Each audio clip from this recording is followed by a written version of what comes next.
Good evening. Happy Saturday, everybody. This is Matt, and this is the Instagram Collectors Roundtable, episode 16. We're all recovering from being sick for the most part, so we decided to give it a go this weekend. To get 5 of us here is also a miracle, so thanks for making it, everybody. Today we're going to be talking about hobby pet peeves, and this one, as we kind of joked beforehand, could get out of hand, but in order to tell these stories, we've got Mitch here. Mitch, hello. Yep. What's up, dude? The cup extraordinaire. We've got Tim making his return after many, Yep. many months. Tim, where have It's you been a been? while. Just been working, pretty much doing the same old thing. Just it's you know, been a little difficult to get on, but I have been keeping up and watching the podcast. So you guys have been doing great since I've been gone, and we're gonna get back at it. Yeah, dude. Awesome. And then Kelvin, you are recovering from being sick yourself, but are you feeling good and ready to go today? Yeah, feel definitely a lot better than last week, so happy to be here. And the dude is a trooper. He went across the border while sick to mail out That's cards to true. us. Like, what a champ, Dedication. man. We owe you big time. And then, of course, Alex. We got Alex back here. He has all sorts of stories to share. He's probably licking his chops to tell some of these. Yeah. Oh, man. But nice to have you guys here. Awesome. We are missing Brady and Logan, of course. Brady is too embarrassed to get on. And then Logan, we don't know where he is. He's probably playing hockey right now, doing something active while we're not. So thank you for making up for that, Logan. But when we talk about pet peeves, I think it's easy for all of us to think like negative experiences, like what we don't like in the hobby. And of course, we're going to share plenty of those. But I think we want to do this episode to more or less kind of educate or get people thinking about things that maybe they're doing without even thinking about it, or just some friendly reminders, kind of using some humor to do it. But we've all had plenty of experiences in this hobby, some more than others. And I hope everybody watching is excited as I am to hear these, because who was it? Was it Mitch that threw this idea out, or Alex, like maybe a month or two ago? Like, we should definitely do a pet peeves episode, right? Yeah. Just let the chaos ensue. But just off the top of your guys' head, like what is when you think of pet peeves in the hobby, what is the first thing that pops into your head? What's the number one pet peeve that comes to mind? I'll let one of the other guys take it first. Well, let everybody go once here because there's too many. But I have one. Tim, you go. And it's something I actually encounter daily.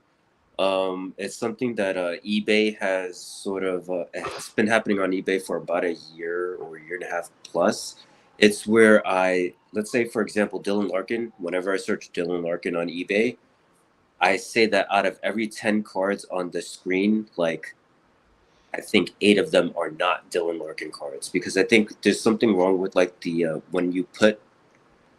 I think it's when you list an item and you try to do mass listings, and for some reason, like the seller will have Dylan Larkin under that name, but then something else in the title. Like other players get put into like Dylan Larkin searches, and it just overcrowds that search.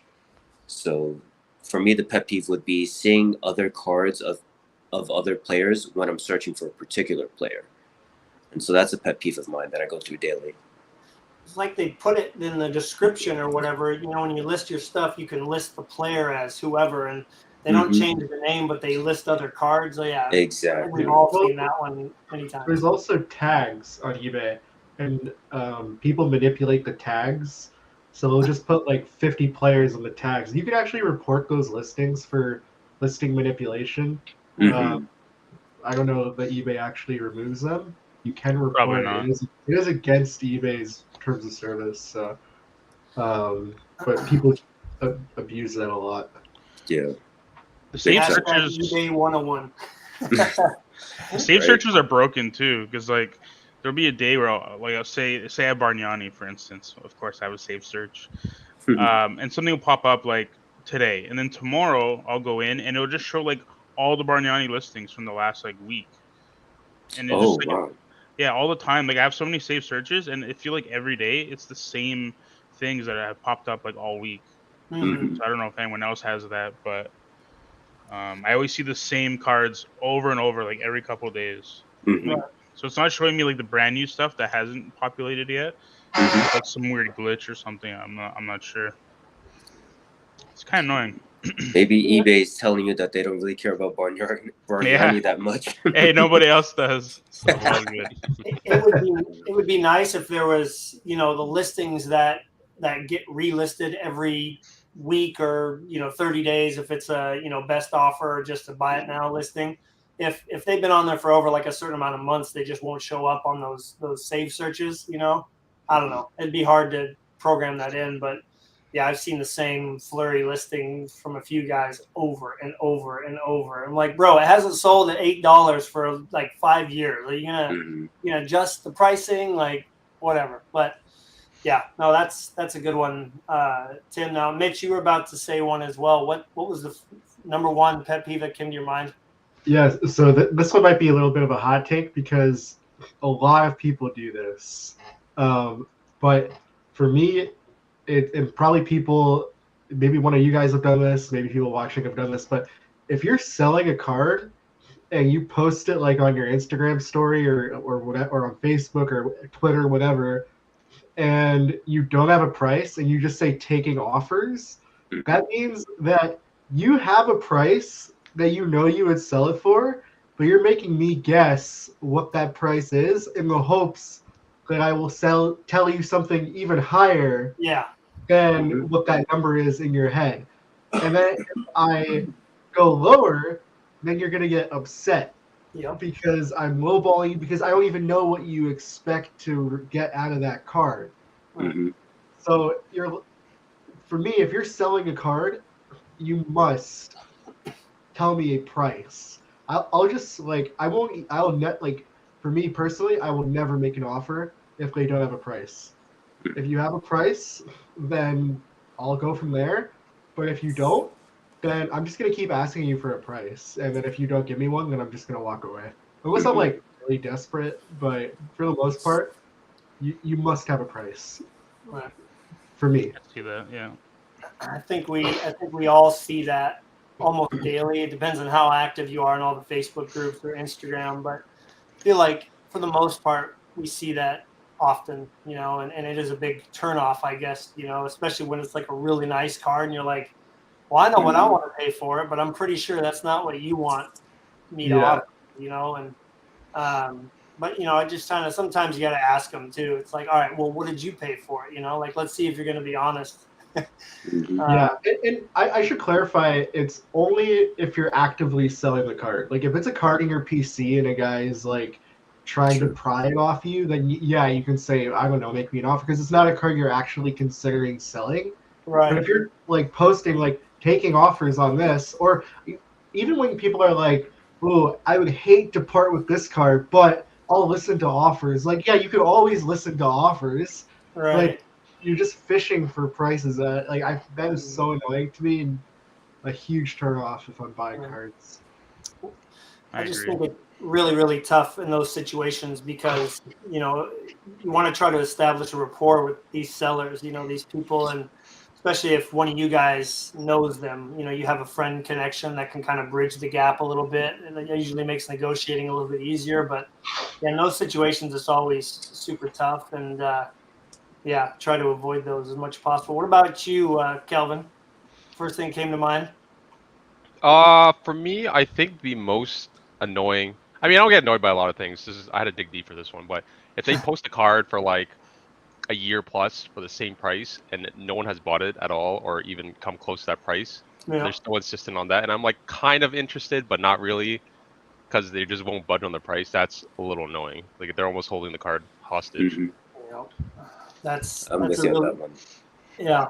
Yeah, I mean, we can all think of cards probably that are in that situation right now on eBay, right? I think Mhm. each one of us has at least one, if not more, cards of our players or sets or whatever that we're just waiting for that price to come down, and it continually doesn't.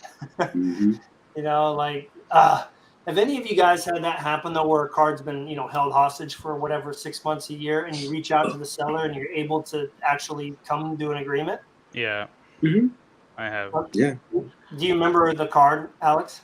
Yeah, I had it recently. It was well, funny story. So it was some guy on eBay has 4 Bargnani printing plates from his rookie year, and Right. he's had them up on there for like 500 each for years, like 3, 4, 5 years. And I'm like, so I message him and I'm like, hey, like, what can we do here? This is Bargnani for crying out loud. So over the years, he's like, I can do 1,000 for all 4. And I'm like, come on, man. Or then and then just like lower and lower and lower. And then finally this year, like a couple weeks ago, I messaged him. I'm like, hey, this is my best offer, and it was like $100 a plate or whatever. And so I ended up buying them off him. But in a funny twist of fate, he couldn't find one, so he refunded me, and then like they're back up on eBay. So it's just a like, complicated story, No. but I think if I send him the same offer, like I can buy them. It's just Right. he lost one and then he found it, but he had already refunded me, and I didn't ask him to refund me. And then the expo came, and then I spent all my money, and Mm-hmm. so. But yeah, that's like he had it for $500 per plate. Like, come on, Okay. it's preposterous. Yeah. But yeah, I worked him down. Any of you other guys have a card that you know, in that instance you reached out and you actually were able to snag it for a pretty good deal off the top of your head? Like, no. I It's don't so think hard so. because I'm sure we all have more Yeah. than one, but we're like, okay, going through the Rolodex, like I can only remember last week, you know? Exactly. That's what I'm going through right now. No. But I know it's been done in the past by me. Like, then a lot of my eBay watch list is filled with cards like that. So it's just I'm just waiting for these guys to go down, and whenever I reach out to them, because I often try to do messaging. I'll do what Alex does. I'll send them my best offer. Try to talk them down a little bit. Mm-hmm. But I say like 75% of the time, those types of sellers, they really do stick to their ground. Yeah, they And do. so maybe even more than 75%. I like to say maybe even 90%. So that's a little bit of tough type of sellers to deal with. Right. Yeah, I just remember one time that happened to me with a Dominic Hasek honorable numbers. Like, he had it for like, I don't know, $500 or something, and I was like, "Hey man, like I'll give you $300 for it, and if that's not enough, like the offer will stand. You can message me later and say you'll take it." And he was like, "All right, yeah, I'll think about it." And then he like messaged me. He said he like found my Instagram, and he's like, "I love your collection. I'd love for it to go there. I'll take your $300." So that Nice. was a pretty nice way to get it. Very cool. Very cool. We've all experienced that too, right? Where either through a message or some other connection, they are either on Instagram or they find our profiles, and they're like, "Oh wow, this. I'm glad my card, or I would like my card to go to a collection like this, as opposed to somebody I don't interact with." I think messaging is a little bit underrated. I think people may be a little afraid because they don't know how to approach somebody when it's not in person. I mean, if one of us are at a table and I come up to Alex, I'm like, dude, I really want this Flurry card. Here's the website I built. Like, it's dream come true collecting him. Like, I've been looking for this for 3 years. Like, that right there is enough to get Alex to at least consider dropping the price a little bit, But if somebody just comes up and says, hey, will you take 200 for this? You're just kind of like, no. So I think it's kind of like taking that approach as you would at an expo or whatever, but trying to, sometimes it's just, you don't even get a message back, whatever. But I think you just got to kind of figure it out and see how desperate they are, right? Mm-hmm. I would always message. Like if someone's hesitant about messaging, I send messages all the time, whether it's eBay, Instagram, Facebook, like Right. Twitter. If I want a card like really bad, or I think that someone might know where the card is, or something like that, I'll always message. Mm-hmm. Always, always, always, always. Right. Definitely Yeah. not something that everyone should try. Now, Alex, since I got you on the big screen, it's your turn. What did you had all the time to wait? So, It's funny because I have all these pet peeves, but I couldn't think of what was my top one. This is a slam dunk. Like, I'm sure everyone has seen it. It's kind of a cheap answer, but when you see like a big card posted on Facebook or Twitter, and someone's like, "Oh, I don't know what to do with this," and they're like, "I think I'm gonna send it to grading. Where should I send it?" Mm-hmm. That's my Yes. that's my pet peeve. Where should I send it? Should I grade this? It's like, bro, if you don't know if you should grade it, then don't grade it. Like, stop wasting everyone's Mm-hmm. time. Yeah. I get it. man. It's a lot of like new collectors. I get it. They Yeah. hear grading, they're like, okay, I need to grade it, right? So, Mhm. but Yeah. it's so annoying. Dude, that's like a knife to the heart when I hear that phrase. I mean, Yeah. Mm-hmm. has anybody in here ever like been working out a deal and then the seller goes like you offer a Mm-hmm. price and they're like, I think I'll grade it instead. Has Yeah. anybody had that one happen? Yes. Yeah. Absolutely. So you just Calvin throw has it? more money at them. Calvin and Mitch haven't dealt with that. Well, with Mitch too, with those earlier cup cards, right? And correct me if I'm wrong, but I feel like if you're going after more like newer cards or whatever, or even especially rookies, for instance, it might be a little bit easier for sellers to cop out and say that. But for your cup cards, you don't often get that phrase, I'm guessing, do you? Like I'm just No, gonna say it. I mean, that it's so rare that you even see them get graded. Like Yeah. usually when I see them graded, it's because they want to submit them to like PWCC, so they'll send it to like the cheapest grading company that'll slab it, just so they can list it at an Oh. auction house. And then like everyone knows, like when you get it, you're just gonna crack it. So like I don't know anyone that actually cares about the grades of cup cards besides like the RPAs. Mm-hmm. Okay. Yeah, That's that true. one would make sense. Or limited logos, maybe. Do they grade those that much? No. Okay. No, I never see graded limited logos. I mean, I'm sure you they see like exist. you see modern ones graded, but like I don't know that anyone really is gonna pay more for a 9 than an 8. Okay. Gotcha. Well, one of you already kind of touched on our second, question or topic here, and that's, when you think about how many of you have purchased at least 10 things from Facebook? Have all of us done that? Except Of course. Kelvin, maybe? Mhm. Yeah, Kelvin's like Probably not even 10. I'm not here. Yeah. And then, how have any of you purchased something on Instagram?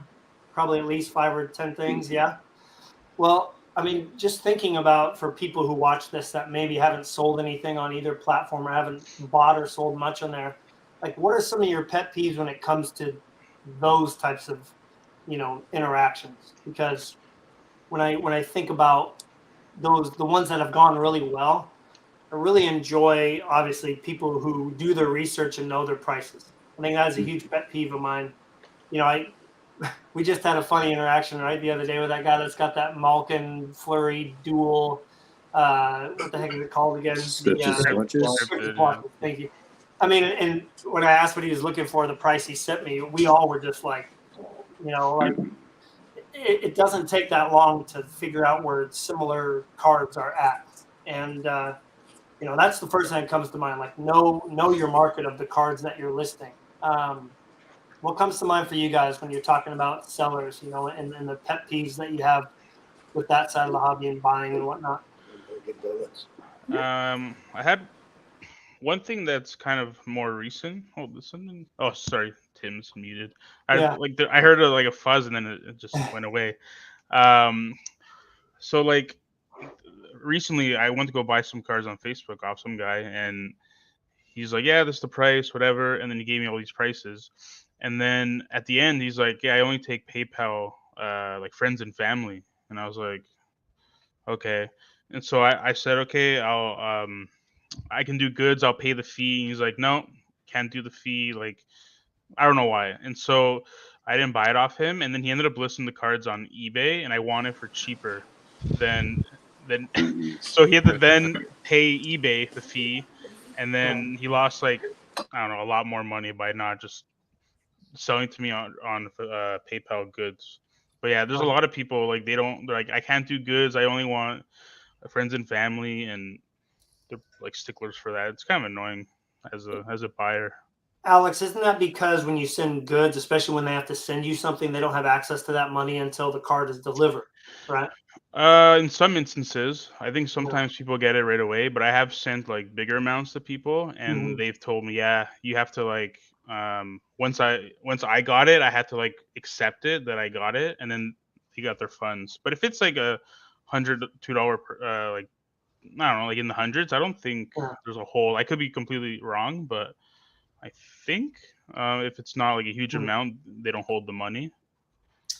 Any of you guys want to confirm that? Like, because I know I Yeah. did a really big sale of the Young Guns goalie set, and Cody accidentally sent it goods. He didn't mean to, but he did, and then he had to send more money to cover the The fee. Yeah, and then so I didn't get any access to that money for almost 3 weeks because it took 2.5 weeks to get there to Canada. So, but what's the cutoff for getting access to your funds on goods and services? Anybody know? I have no clue. I don't know, but just for future reference, if that happens to you again, you can just refund it and then pay it again as friends and family rather than paying the fee.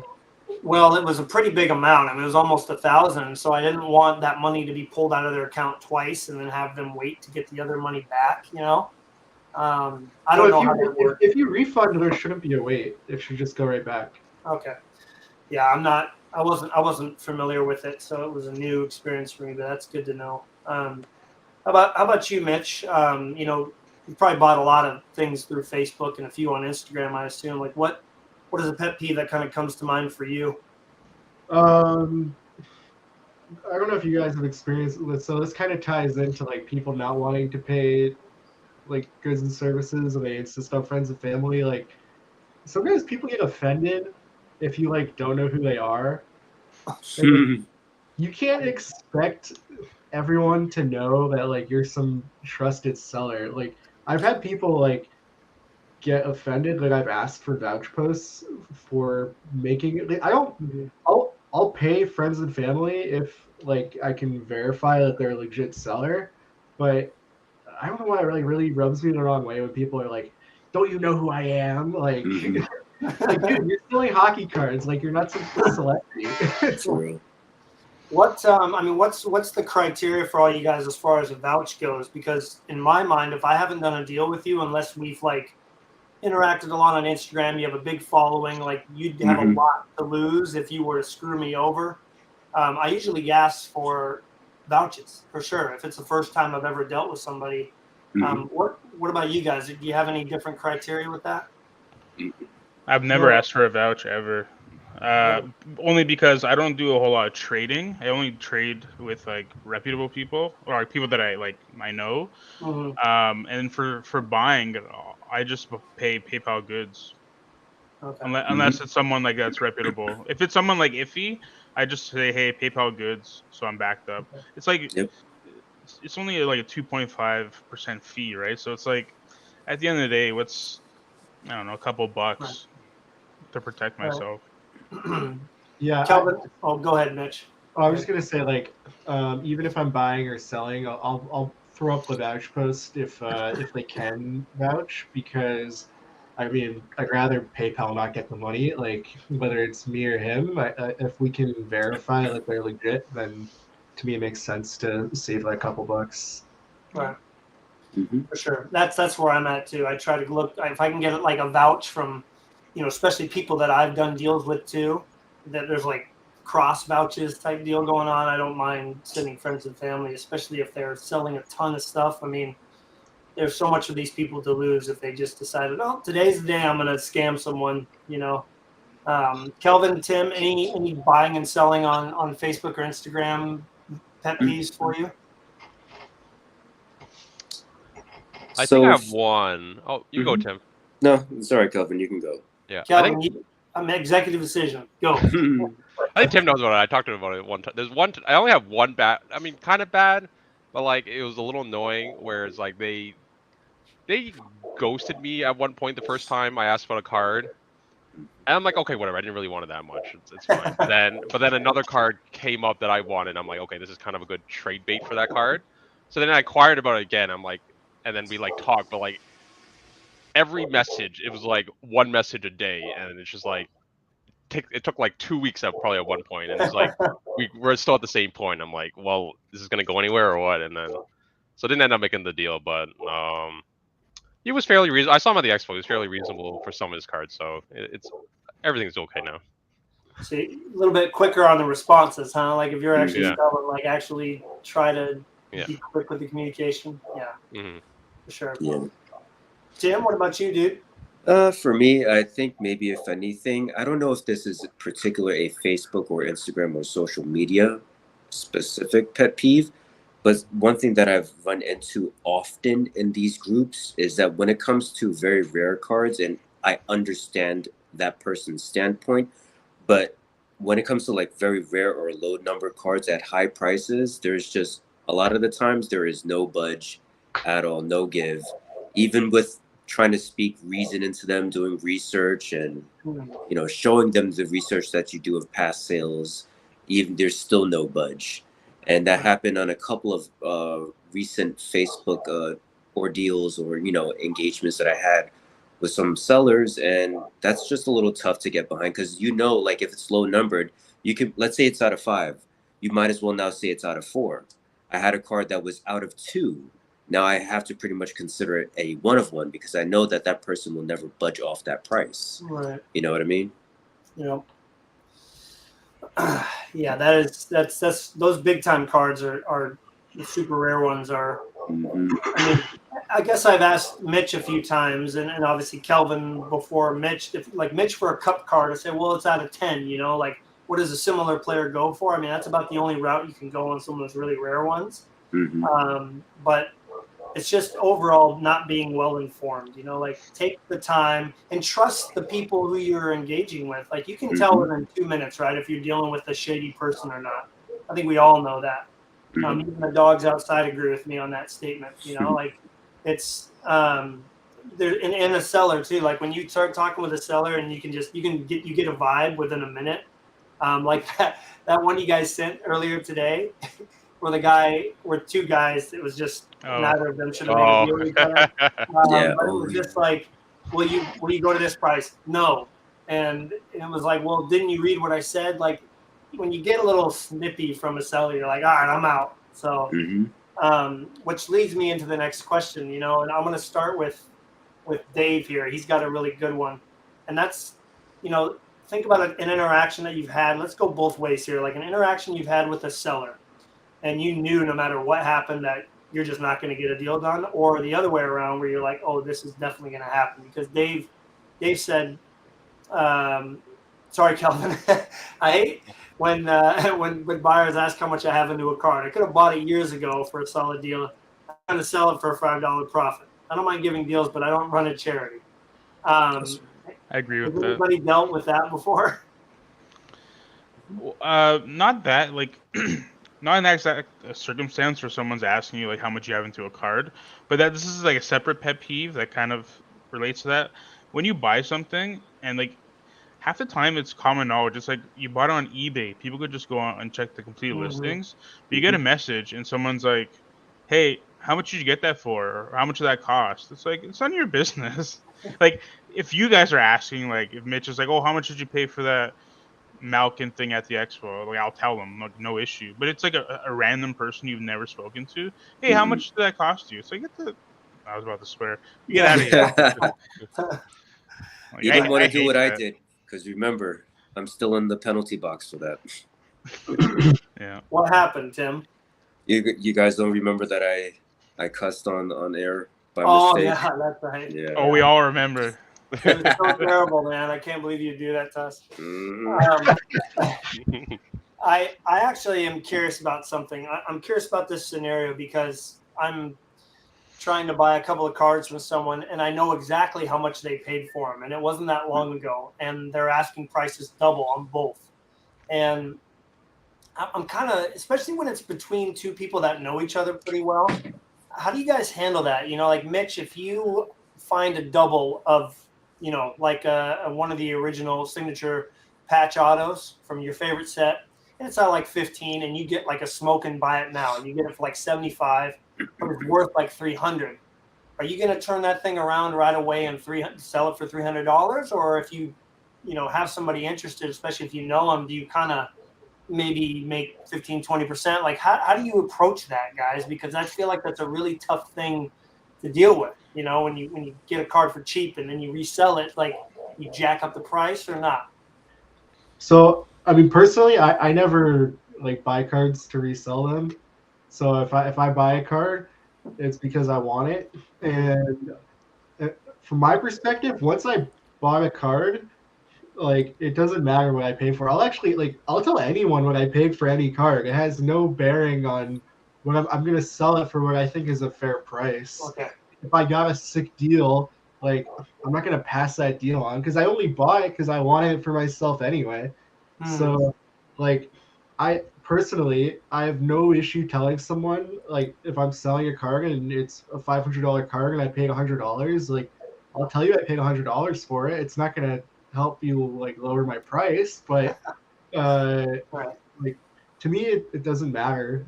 Like I actually think like people should be more open about like what they pay for things, but not as a negotiating tactic. Just like I think it's better for people to like have the knowledge of the sales. But I understand why people want to keep it private. But I mean, like if I think like I see a car that's really cheap, um, and I know someone else that'll want it, maybe I'll buy it and just like be like, hey, like I did pay that like X. If you pay me this plus the shipping, it's yours. Like I only Right. bought it for you. I just didn't want someone else to snipe it. And then if they decide they don't want it, then it was a good deal, so I don't mind keeping it. Right. Mm-hmm. Okay. Now, Kelvin, I gotta throw this to you because I am curious. You've done a couple of trades with the Brodeur gang, and you've got some really cool cards because of that. Do you take into account what you paid for cards when you're trading it, or are you just like Mitch, like you take what it's worth currently at that time that you're doing the trade? I think we all have like a fair analysis of like what we would pay or like at least the trade value of the cards. And we're actually like very close. So that's why it's been like super smooth to work with it. We're like, okay, price except for like, maybe some of the like the rare cards, maybe we'll negotiate just because, it's hard to price it, it's like out of 5 or, Right. whatever. They're just not, they don't come by that often. But for the most part, our prices are very, very close to each other. So then there's like, it's pretty easy to negotiate. Like, oh, this is like $200, and then what do you value this as? Like, oh, 100, and then $50. Like, okay, let's do straight trade these like 3 for 1 or something like that, right? So Okay. it's been pretty easy on that part. Gotcha. Anything else from you guys? I don't know if you remember the question still, but like an specific interaction with a seller or a buyer that made you put up the red flag and bail. Because I'm always curious to hear these funny stories, because Alex, you got one on right now? Kind of not really. When it comes to buying cards or making deals, I'm very forgiving, which is maybe like too forgiving. Like I remember one example. This guy had a huge Bargnani collection. Like this is years ago. This is like 10 years ago. And so he was selling off some of his like big cards, like cards out of 5, out of 10, rookie year stuff. And I bought 2 cards off him on eBay, and then I messaged him, and we made a deal for another like 3 cards off eBay. So I sent him the money twice, I think, or once or twice. No, sorry, it was all once. Okay. Yeah, I remember. And so when he shipped the package, I only had 2 cards in the package, and the other 3 were not included. So I messaged him. Obviously, I paid PayPal, so I'm like, refund. And then he ended up like, hey, don't ask for a refund. Like PayPal's taking all my money. Like I'm like, I don't give an S. And then so obviously I was soured on that deal. And so years later, I'm like, man, I still need these cards. Like I need these. Like it's like 5-6 years later. So I messaged him, and we made a deal. But I paid through eBay. I made him post them on eBay, and we like made the deal. And I ended up buying the cards from him. So like he burned me, or he tried to burn me, because I got all my money back. And then I still made a deal with him years later. So I know not a lot of people would do that. They would like block him or something.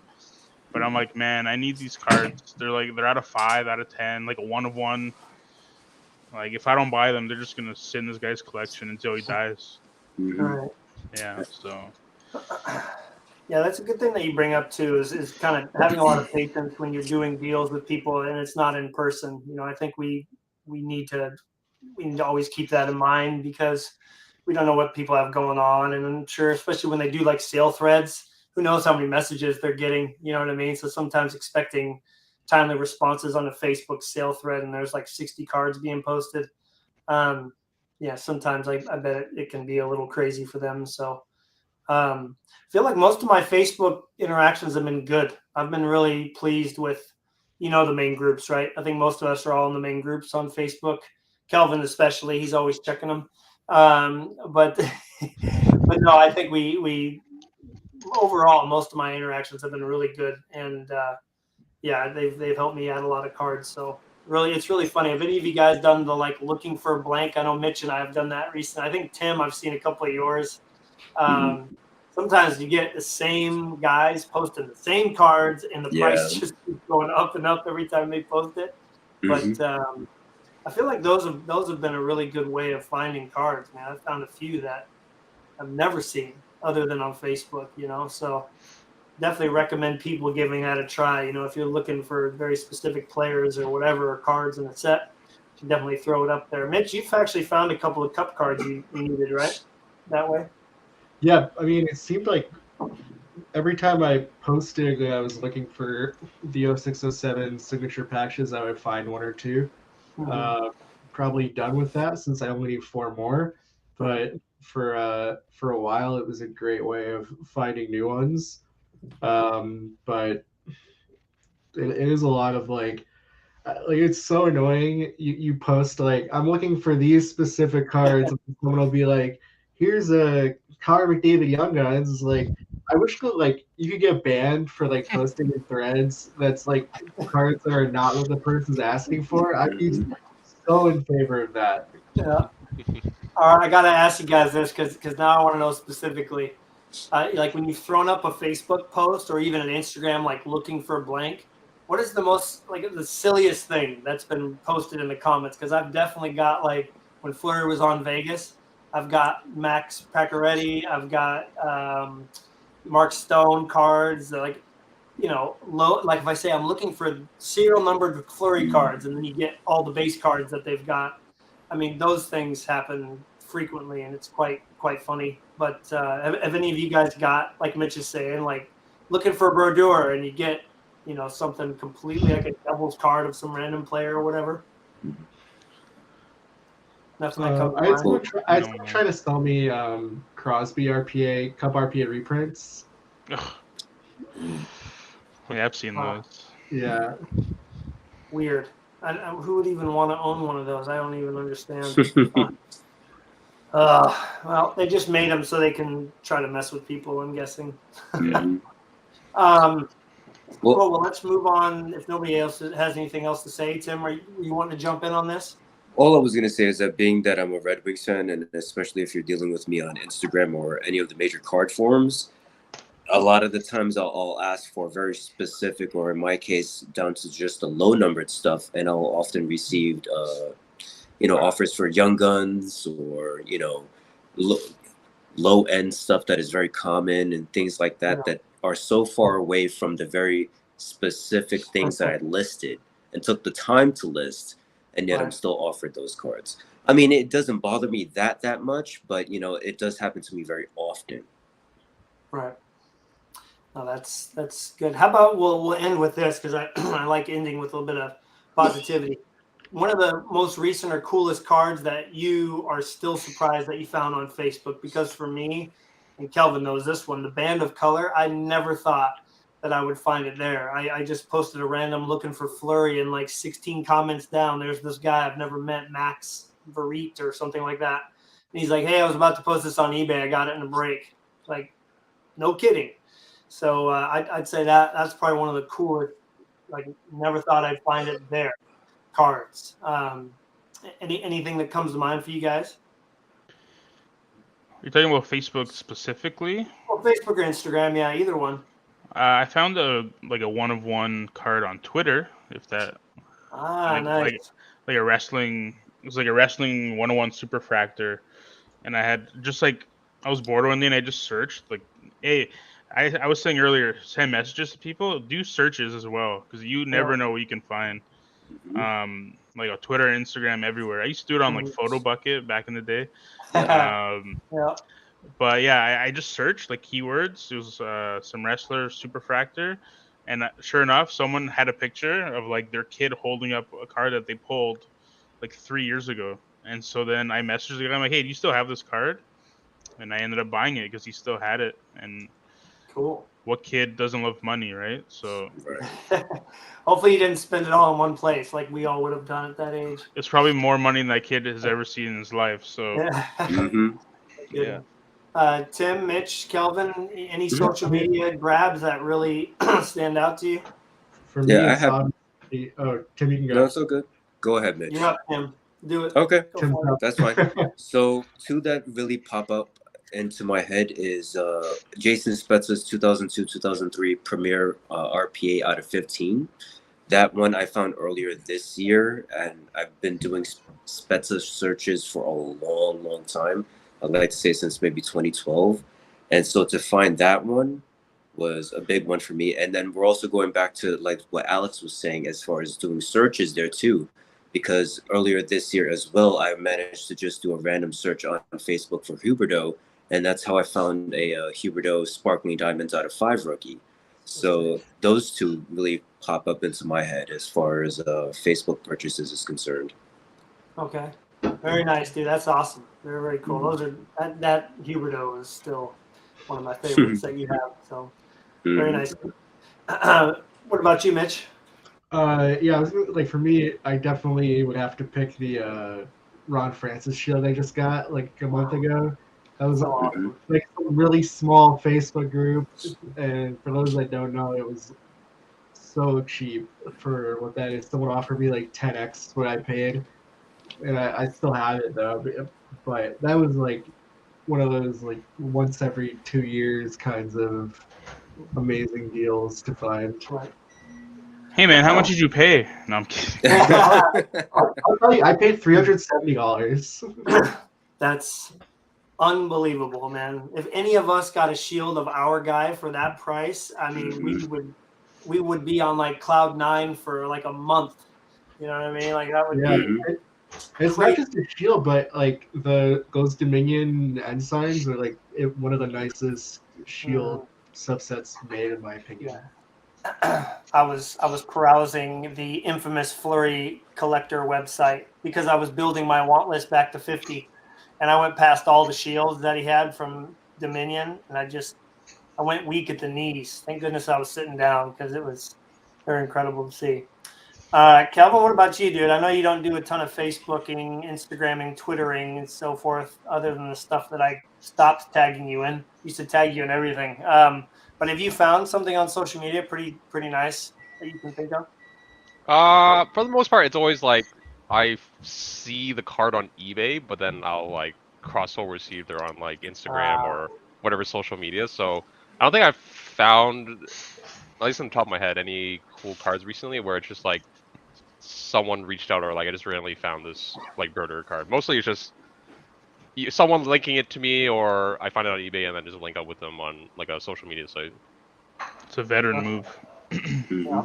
Well, and you can, I mean, sellers, that's a really good way to negotiate too, because not only are you saving money and no eBay fees, but you're actually interacting with somebody on a platform that maybe you share, especially if it's Instagram. So, yeah, I've definitely had that one happen.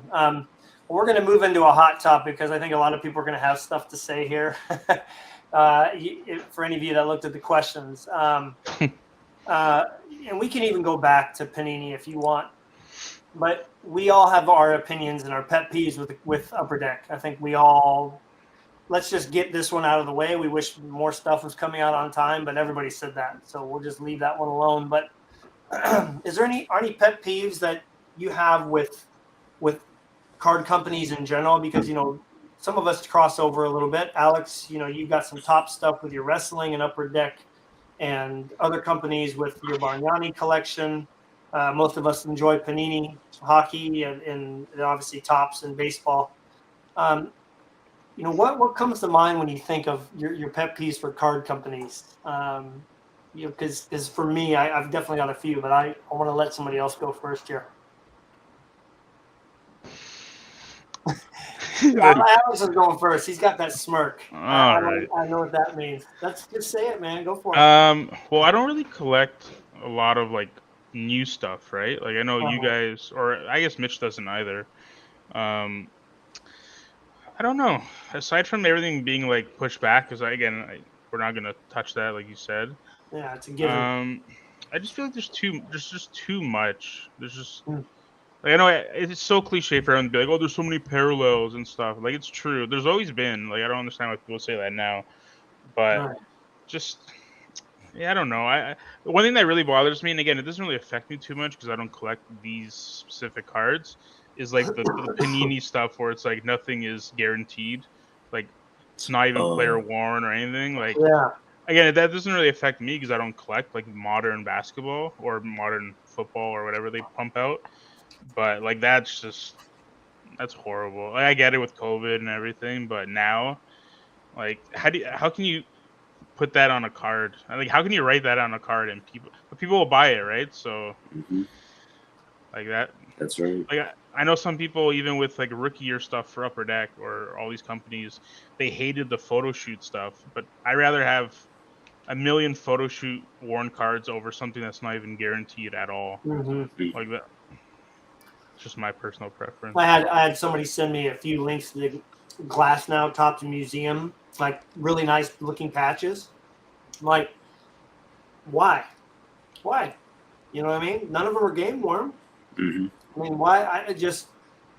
Not even for $5. I don't even think I would have bought them. You know, like the one that was a 1-on-1 patch. I'm like, it's a 1-on-1 card, which is great, but it's not real. Like, who knows where he wore it? If he hmm wore it, that's a huge thing that Panini could do better. I mean, they did great with hockey when they were doing hockey, right? Because all this stuff is game worn, if I remember correctly, most of it. Yeah, they So, probably had some photo shoot stuff, but mhm, none of this like funny business like that they have nowadays. mhm. Yeah, definitely. Um, Well, when you talk about Panini, like I have some football cards here. I know you guys know a little bit. I've just bought a few Justin Jeffersons. I would really like to see Upper Deck because a pet peeve of mine. They don't have enough like case hit inserts. You know, they do in essence like it's a clear cut leader card or whatever, right? But you look at cards like, you know, Kelvin and I have talked about these blacks, like cards that have texture and layering and like a lot hmm of complexity to them, inserts like that. I feel like Upper Deck can definitely go that route and should go that route. Make the inserts a little more exciting. You know, everybody's so caught up on autos. hmm I get really sick of that. I really do. And like when you watch breakers, like, oh yeah, 3 autos guaranteed. I'm like, that's not even the cards I want. Like, I'm not looking hmm for those at all. You know, where's the sick patch at? But there's still big pet peeve. There's just too much emphasis put on autographs and not tough inserts. You know, but hmm Well, I so think no, it's okay. if I can respond to that, I mean, Upper Deck used to have a lot of products with case hit yeah, inserts, right. and no one cared about them at all. Like It's too bad. that was kind of the problem with them is that for the short printed cards like that it's kind of hard to like produce them if they're not going to really add any value to the box. So like I'm thinking of like early SPX used to have like those case hit run for the cup cards, Mm-hmm. and those were one per case. Like every case would have one, and they would sell for like $10-15. And I know like I've heard people at Upper Deck talk about those types of cards, and because no one cared about them, it wasn't worth the effort to actually produce them and create them. So I mean, I think like it's almost like people want them now because they can't have them anymore. But when they had them, no one actually cared. And like, I honestly am struggling to actually think that people would pay a lot for case hits in hockey.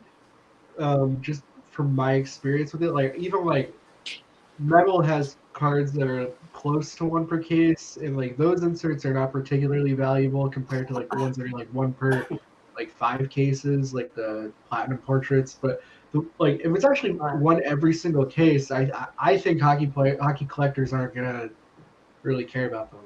So why do more football collectors care about them than hockey? Why the difference? You think? I think it's like I don't know why, but I know the mentality of hockey collectors is different than other sports. Like in other sports, you have way more people like parallel chasing, and in hockey, Like obviously, it's like more of that now, but it's not like in other sports where you see these guys with like 50 different parallels of the same player. I mean, there are the rainbow guys in hockey, but it's way less common than in other sports. Like Right. people go crazy for the parallels in football and basketball. Well, and I will say, that's one thing that I love about Upper Deck is compared to other companies like Panini with their Prism and their Optic. Like, oh my gosh, that's an exhausting rainbow to even attempt. Kelvin knows this because we collect baseball together. I mean, they're Mosaic even. I mean, they're just massive rainbows. Like, if you want to put the Upper Deck rainbow together minus the printing plate, it's a doable thing if it's not a big rookie. You got the high gloss, you got the rainbow speckle from EPAC, and then you got all your other ones, the exclusives. And if you're lucky enough, you can find a clear cut exclusive. But I don't even know if I, say that's part of the rainbow because that's almost impossible. But it's very doable as compared to these other ones. So I love that they don't go crazy. When we finally get metal, there's going to be what? A green PMG, a red PMG, and a purple. That'll be it. So it makes it applicable, I guess is what I'm saying. But yeah, I don't know, Mitch. I don't know, maybe because I've seen it in football, I would love to see it in hockey too. But you're right. If the collectors aren't going to be going crazy for it, then why do it, right? Mm-hmm. And I just want to sort of add on to what Mitch was saying, is that at least in my view of hockey versus other sports, I feel like hockey collectors are very, very particular about true rookies.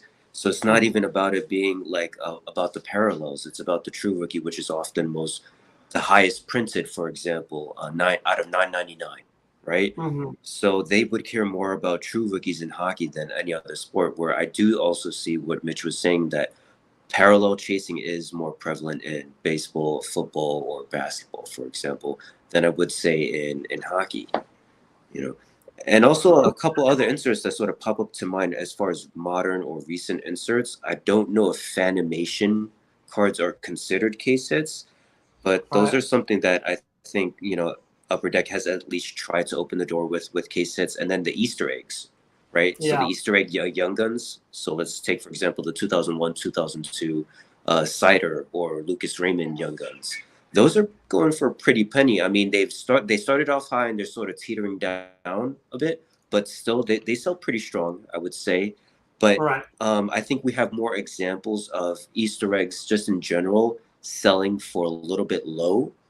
And I think is it 5-hole hockey cards or something like that? He had a whole bunch of OPG Easter eggs throughout the years. And when he was in his selling spurt, a lot of those Easter eggs or hard to chase cards, they went for pretty cheap. So maybe just in hockey in general, that's just not something that we do as hockey collectors, because the market or the sales are pretty low on those types of cards in general. Right. Yeah, good points. Excuse me. I love those Easter eggs, man. I can't get enough of those. I guess those, in essence, take the place of those case hits. I'm waiting for a Brodeur Fanimation because I want to see if I can convince Kelvin to buy it or not. Yeah, because I don't know. I mean, those are such cool cards, but they're very, like you said, hockey collectors are very particular. So, well, we've kind of covered eBay pet peeves in a way, right? We've kind of touched on a lot of those. I mean, there's a few others that you could throw out there. I mean, clear pictures, please, for the love of Pete, get some clear pictures up on your listing. But at the same time, it almost works to our advantage. Bad picture, bad title, new seller, and you can get a really sweet card for a great deal. That's so true. It's hard to call that like a legit pet peeve. It's a little bit harder now, though. A little bit harder because they have all those tags and like they have like the drop down menus. I guess they always did, but they have like the automated ones. I think there's more categories people could fill in that'll make their stuff pop up, as opposed to before where like people wouldn't fill out all 50 of those categories and just have like the wrong name. I feel like it's just like a little tiny bit harder. Like they can misspell Crosby in the title, but then if they they in the drop down menu they had Crosby correct, then it'll pop up despite the error. Right. Yeah. I definitely have a couple saved searches, and every now and then a hidden gem will show up. But yeah, you're right. Definitely a lot harder. let's go into our main. I mean, we're here because of Instagram, and I think talking about Instagram pet peeves will be great. And then Name wanted to share this. I think we all hate when that happens. Jeez, that's a huge pet peeve for everybody in here, For right? real. Preach. Oh, man.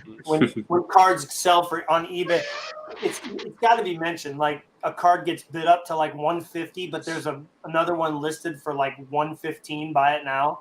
You're like, what are y'all thinking? Like seriously, Makes no sense. Yeah. I don't understand it. What about Instagram for you guys? You know, like what are your I don't want to say pet peeves, or like do's and don'ts of Instagram, or what do you really like about certain accounts? But then on other ways, you know, you see this on an account and you're kind of like, that's not really great, or that's not up to my standards, or you know, what makes me excited? Anything come to mind for that? Well, from Oh, all It's right. all Fine, I'll good. go. All right. You guys should talk at the same time and see which one you understand. I was just gonna say on Instagram, I often see a lot of people post misinformation, which I find really annoying. Like, I can't tell you how many times I've seen someone post like, "This is list players only X," and it's not. Yep. Like, and then I almost feel like a jerk when I like tell them like, no, actually, like there's this like I was on Jeremy's show last week, and like someone posted, this is Gretzky's only sign of the times as a Ranger, and he posted that 98-99 one, but his 97-98 one and his 99-2000 one are also Rangers cards. So I had to be like, actually. So like if you're gonna like say something like that, then you should know that that's true. Right. Like to say that this is the only this, or like this is where this card comes from, and it's just wrong, because then people are usually gonna believe you if you say this is this and they don't know any better, like because they would assume that you verified this information, and then now it spreads, and now it becomes like public knowledge that's not even true.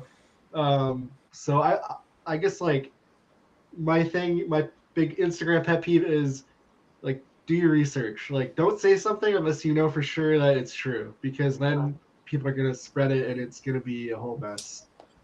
It's a great point, Mitch. Yeah, definitely. And I think, I don't know, maybe you guys aren't, but I'm guilty of maybe not saying this is his only, but like saying the year that the mask was from or something when I was first posting, and I would get a lot of stuff wrong about Tebow. So then I was like, all right, I need to spend more time doing research before I start saying stuff. So that's a good one. Tim, what were you gonna say, dude?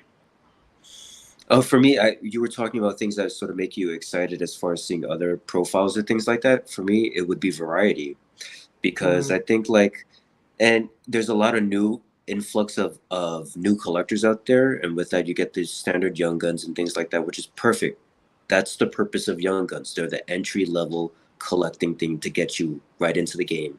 But for me, I'm just most excited when I see variety, and it doesn't even have to be variety within hockey. It could be multi-sports. I enjoy that. You know, I enjoy seeing awesome basketball cards, awesome football cards mixed with hockey, you know.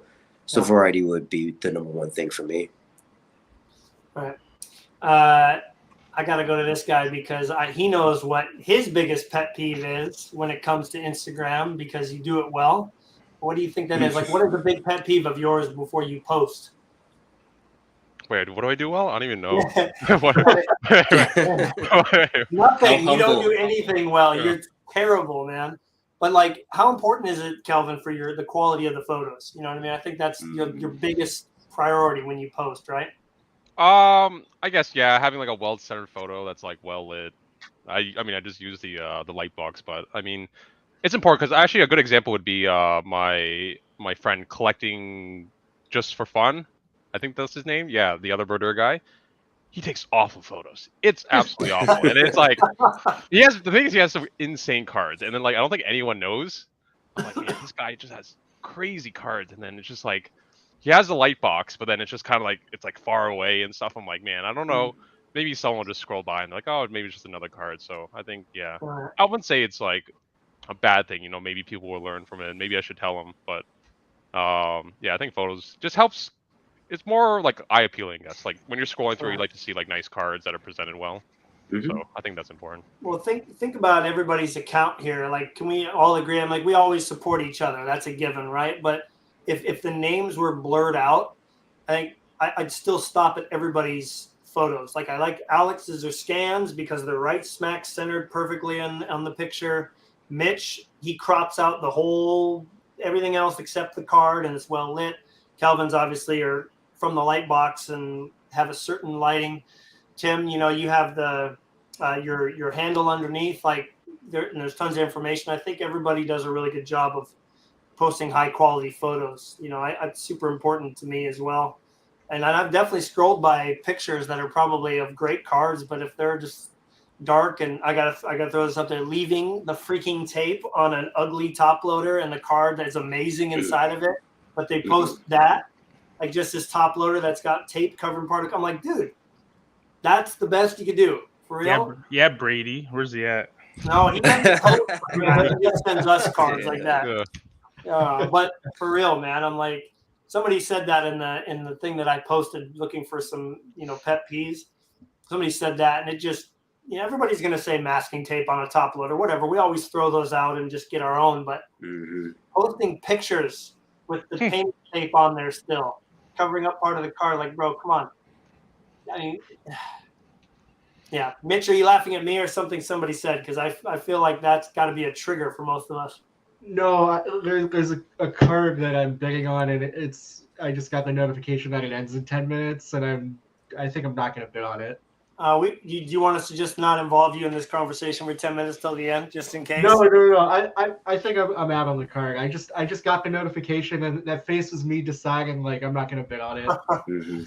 We're gonna have to throw it to him in about 8 minutes and 35 seconds to see if he can handle the pressure or not. Yeah. Anything else, like, when it comes to Instagram? Any other pet peeves? I mean. Yeah, I got one. Go ahead. When people post like 40 cards at the same time, and then my feed the entire day is just their cards, and I have to like scroll fast so I can get like back to my regular feed. What is the norm then, fellas? Is it a card a day ish? Card a day. Every other day? Max. Ish, yeah. I'll never go 2 a day, but I go 1. I probably skip like days here and there, but it's usually once a day. What do you think, Tim? Once a day, once every other day? I think once a day is fine. I remember when I was going through my whole collection, I used to do 3 a day. So 1 in the morning, 1 in the afternoon, and 1 in the early evening. So for me, it used to be 3 a day, but now it's like I already burned through my whole collection. So it's about whatever comes in. So I think 1 a day is the perfect, definitely not 40 like Mitch was saying, but I've been through that too. I think we all have. Yeah. It's hard not to post a bunch when you're starting up something new, for sure. Yeah. But yeah, I think only time I've ever done like more than 1 a day is if I post something in the morning and then something arrives earlier than expected, and I really want to post about it because I'm excited. Yep. I think that is one of the few cases when I've done that. But yeah, no, that's really good. I'll give you one. A new account has followed me. I'm like, oh, good. I can meet somebody new or, see some new cards. And the very first thing in the description, in their Instagram description, everybody know what it's going to say? That makes you go, nope. 3 words. Anybody? Looking for a new logo? Usually just sex bots that buy, sell, trade. Buy, sell, trade. Nope. I'm out. Don't want anything to do with that. Everybody's account that says that, I probably have some people I follow because they're actually collectors, but those accounts that are like, everything's for sale on here. Nope. I'm going to go change my bio right now. No, I'm kidding. Oh, gosh. That just, during the peak of COVID, I feel like everybody that was following all of us was probably mostly like that. But I have a pet peeve. I have a pet peeve. Yeah, go for it. You see it a lot on Facebook, and I see it a lot on Instagram too. Those razzes, or I don't know, that's how you pronounce them. I think so. I see them all the time, and I I get it because it's if you're in a raz, you can get it for cheap, and if you're a seller, then you're just laughing, right? You just sell a car that you can't sell. But they're so annoying. I'm sorry, that's my pet peeve. I hate that. I Definitely hate see seeing that. those. Funniest, I gotta end with this because a pet peeve for all of us is like if you're gonna send somebody a message on Instagram and we aren't friends already, like ask like a question to start a conversation or a well thought out question. I had a great one today. Do you, with the letter U, do you collect Flurry? No question mark. And Flurry was like McFlurry, was spelled McFlurry. I'm like, man, Mitch had a great response to it. I should have just said, nope, not me, wrong guy. or new number, who dis? I should have said that. That would have been a good one. But have you guys, off the top of your head, you got a funny message like that, from somebody random on Instagram? Usually it's just like what I think it was Tim just said. Does anyone need like a new logo? I see yeah. those all the time. Yeah. Or people like, oh, do you want to join my group break? And it's like, no, man. If you tag me in something and I Oh. don't know you, then I unfollow you. Like, Yeah. I don't know why that annoys me so much. Also, I usually unfollow people that don't post. Like, if they post things that aren't card related, then I'll unfollow you probably. Same. I'm like maybe I'm like too quick to unfollow people, but I just want my feed to be like hockey cards. Yeah. Mm-hmm. Yeah, I definitely know that there was an account that I really really liked, and this person just went straight political and was like posting these rants and all this stuff all over their stories and posts. And I'm like, I think I'm out. Yeah, I think I'm out. But yeah, I definitely feel you on that one, Mitch. You guys actually made me remember another pet peeve of mine, and this is for Instagram. And it's more has to do with the algorithm, actually. It's a pet peeve about the algorithm. I'm a hockey card collector through and through, and it's sort of hypocritical for me to say because I said that I love variety, right? But it's amazing to me how the majority of the people who continue to follow me the majority of them aren't hockey collectors. They're from other sports.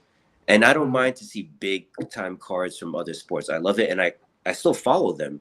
But it's just amazing to me how as a hockey collector, and that's what I post, that a lot of the people who somehow find me on Instagram through that algorithm happen to be other sport collectors and not really hockey collectors.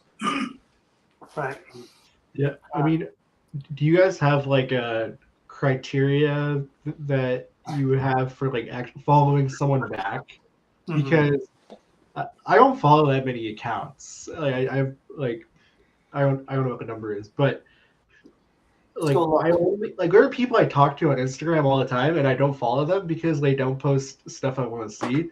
But so like, why would I like? To me, my thinking is, why would I follow you? Because you don't have stuff I want to see. Like, I can still talk to you, like we're still friends, but I just don't want to see your content. Like, does that make me a jerk? I'm looking at your number of how many people you follow, and it's got to be lower than. I think Kelvin might be lower, but that's just because I don't know if as many people are following. What's the number? Yes, it's less than I thought. I thought Mitch would be in the 500s. Well, I'm going to cheat right now. I just cheated. I'm sorry. Yeah, well, it's like 350, Mitch, 350-ish, 362. But with what you're saying, it makes perfect sense. You're on there to look at hockey cards, nothing else.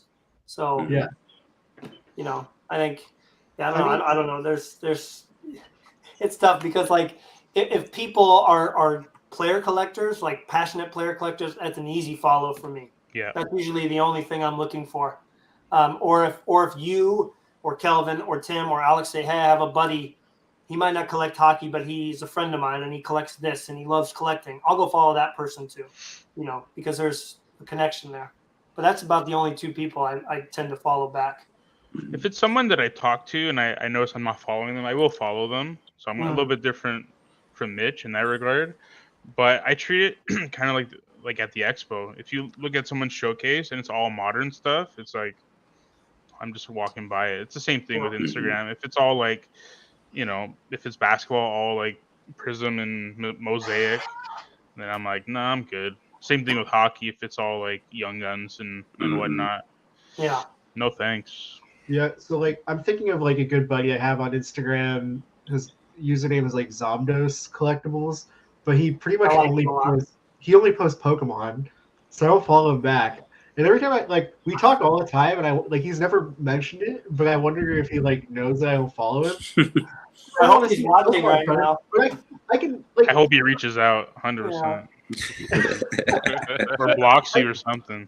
he also lives in Chicago too, so I like give him like restaurant recommendations, and like we talk about hockey all the time, and he just never posts it. So I'm like, sometimes I always wonder. I'm like, should I follow this guy? Probably. You should. I don't know. Maybe I'll follow him right now. No, but here's the thing. If I follow him now, then I'll know I wasn't following him before. Exactly. Make him an excuse. So you hit the wrong button.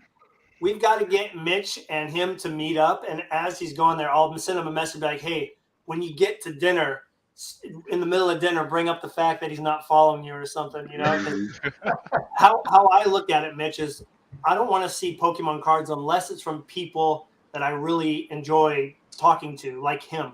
So he's the exception. Or Kelvin might post some, or maybe probably not now because of Brodeur, but like if he did, I wouldn't care, because if any of you guys would post, I mean, like I follow an account who posts wrestling cards. I don't know why I follow that account, but I do. You should. You mean Alex?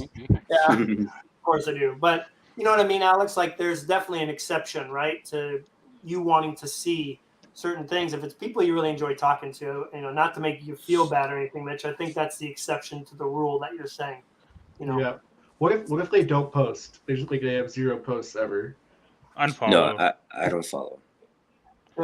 What if they only post acetate cards? Oh, that's an easy immediate block. unfollow. Boy gone, girl gone. Both of them gone. Kelvin, do you have any criteria? Because you and I used to talk before we did this roundtable, and I was like, dude, how do you not have more followers? You're like, well, I don't reach out or do a lot of extra posting, but like, do you have some pretty strict criteria of like who you're going to follow? Do you keep it like Mitch, like just hockey cards? I'm okay with following other sports. Just because I do collect baseball. I don't mind looking at football and basketball. If it's like variety cards that look interesting, they're not like the Young Guns or like Prism rookies, all that like generic stuff, which is like okay to collect, but like I don't really need to look at it. So Right. I don't really have like a strict criteria. And also you can follow them, and you can also mute them, so then you'll never see their posts, but then you follow them out of like. Oh man, only you knew that, Mitch. I wish I knew that. Wow. Yeah. You gotta follow him. You gotta follow him now, just so you can be Just like, to mute "Bro, him." for real? You're following me the whole time?" I do that on Twitter a lot. There's a lot of annoying people on Twitter. Oh, I've used the mute button on Twitter at least 100 to 200 times. Easy. Yeah, I try to not go on there very often. It's terrible. The wrestling card community on there is very toxic. But I love it. I love reading everything. So good. Throwing some gasoline on it. It's it's so good. All right, well, I'm going to go through all these responses from the Instagram story post this morning, and if you guys have something you want to say, just jump in, and I'll throw you up on the big screen. But I've got to give shout-outs to all these accounts. There's about 15 responses here. It's pretty cool. So I asked everybody, what is your biggest pet peeve in the hobby? And nobody sent the same thing. Pretty cool, huh? Okay. Yeah. So Wallaxer19, he said, the insanely irrational obsession with grading. Yeah. Yep. Y'all agree with that? Yeah. By the way, Mitchell will not follow any of these 15 accounts. I think he's following most of them, actually.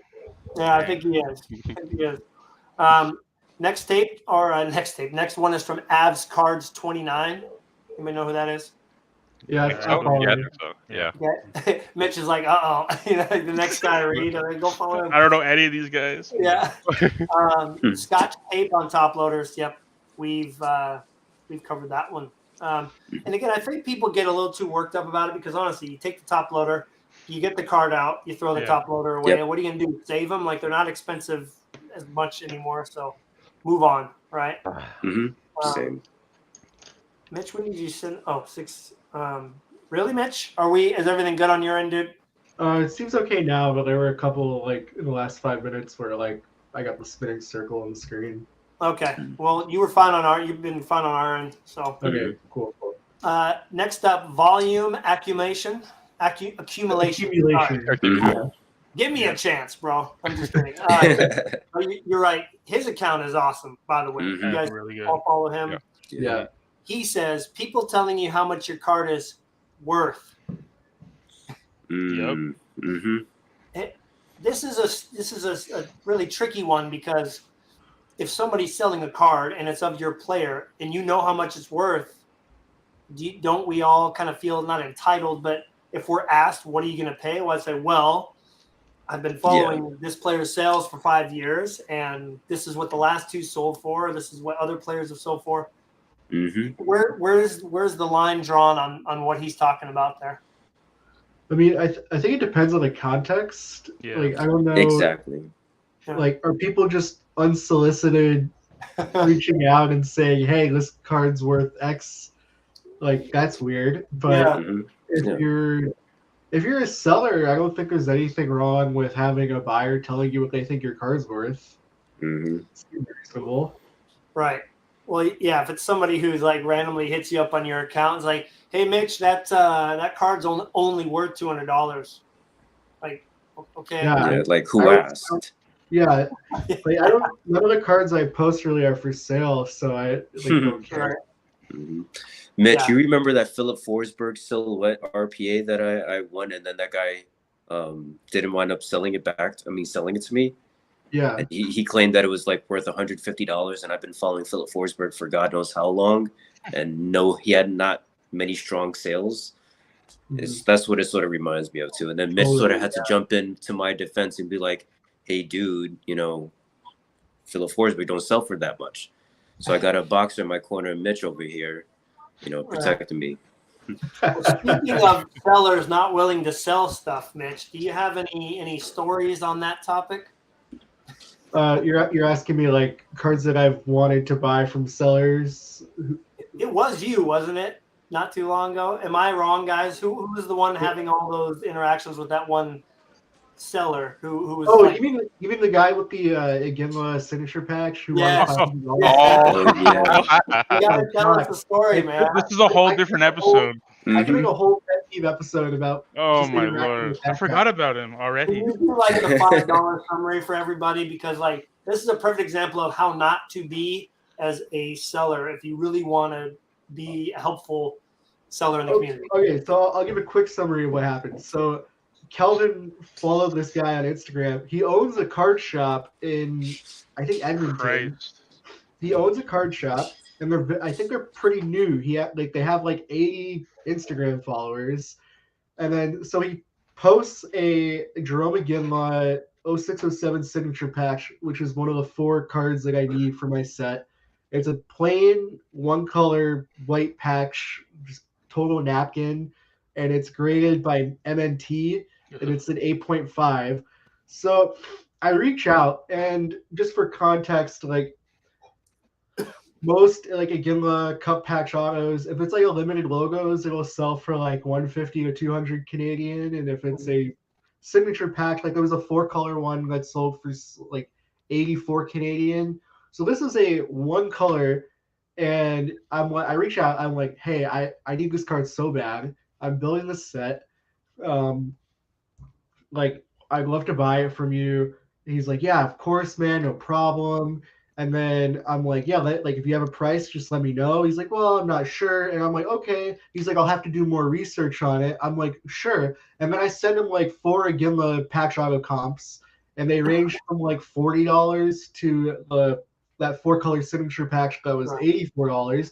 And I said, I'll pay you $100. Like, me thinking I'm like paying way over comps anyway, because I need this card so bad. Like, I thought my $100 offer was me saying like, I'll like, this is how much I want it. And then he was like, oh, well, I need way more than that. He starts quoting me like the price of a box is $3,000. He's the best Flames player ever.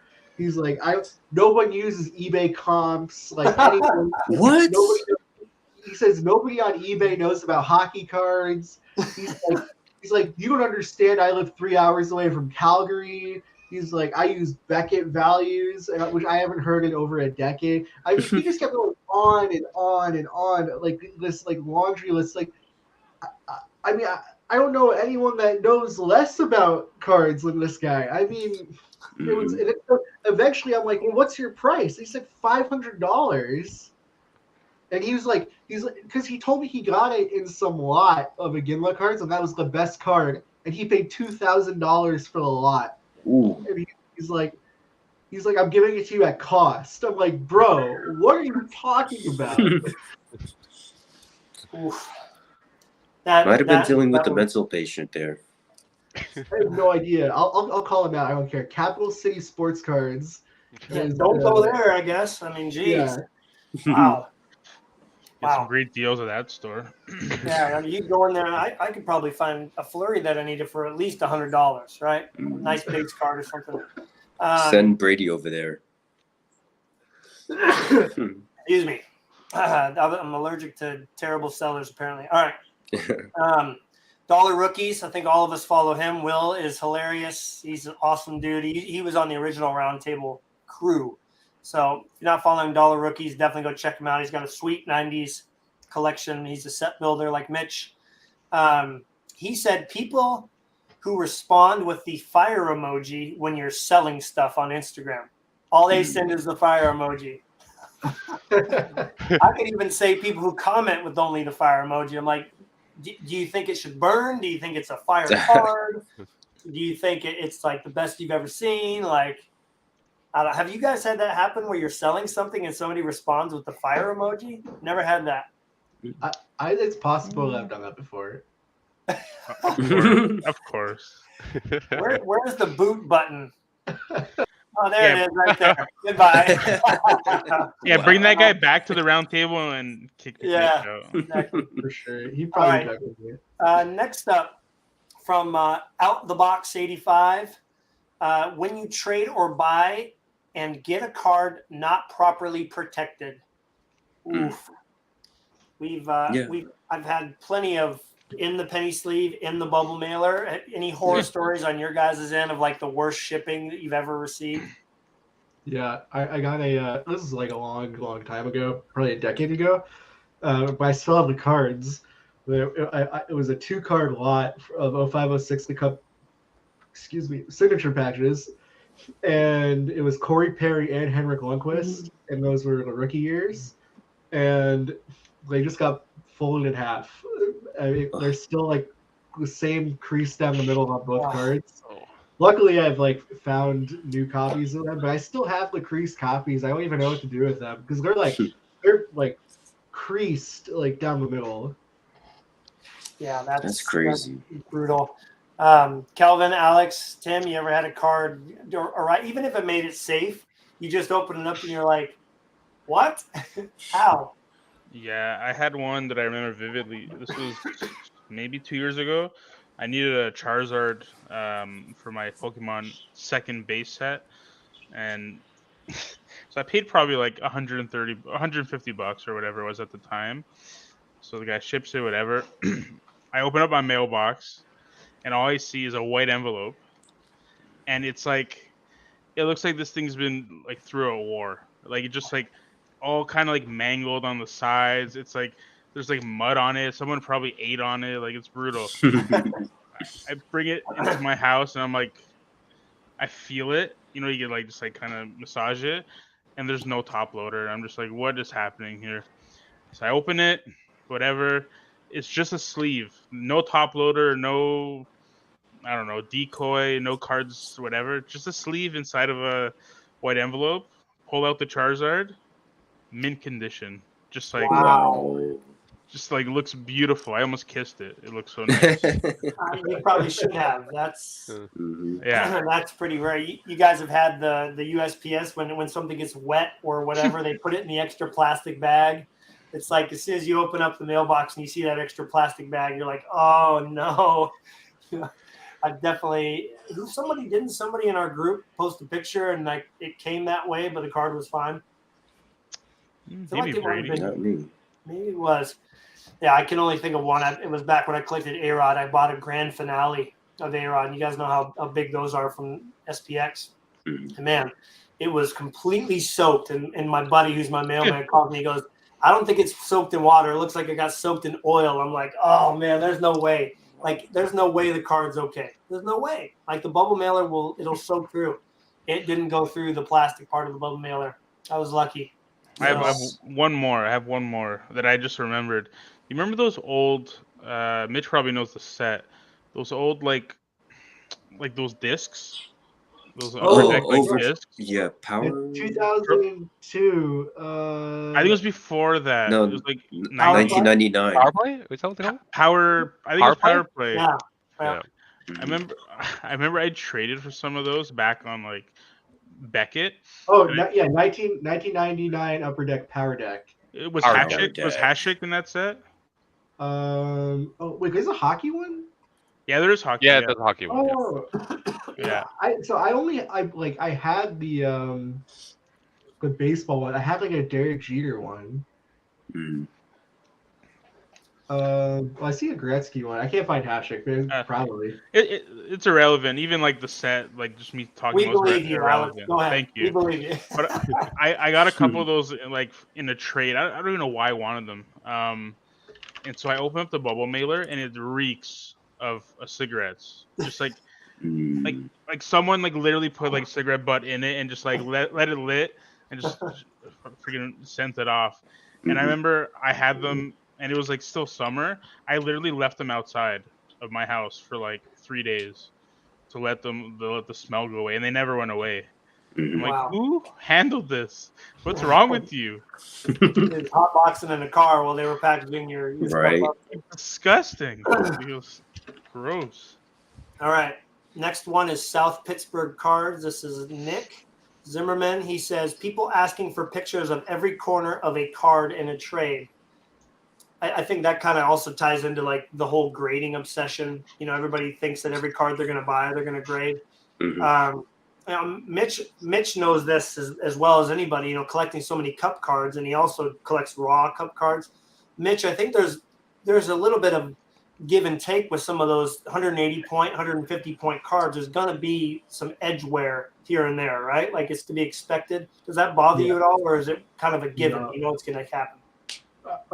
No. So I think I've mentioned this before, but the only thing that bothers me on cup cards is when there's a defect that I just consider distracting. Yeah. So if there's like a crease, if there's like paper loss, something like that. But edgeware, white corners, don't really care.